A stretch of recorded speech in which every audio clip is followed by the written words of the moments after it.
So hi guys, kung sino follow sa akin guys, doon nakin ipanghatag yung mga kailangan nila.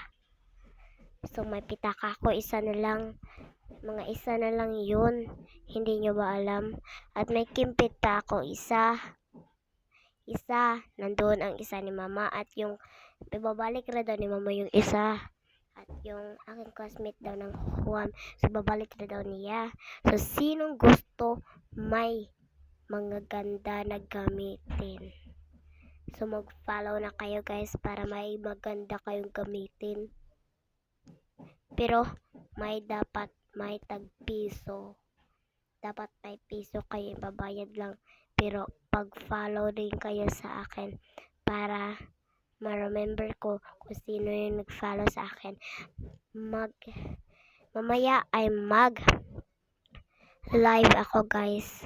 Kasi kung gusto nyo maging ganda yung mga gamit nyo, live ako. Doon lang sa live na part 2 ko. Bye-bye!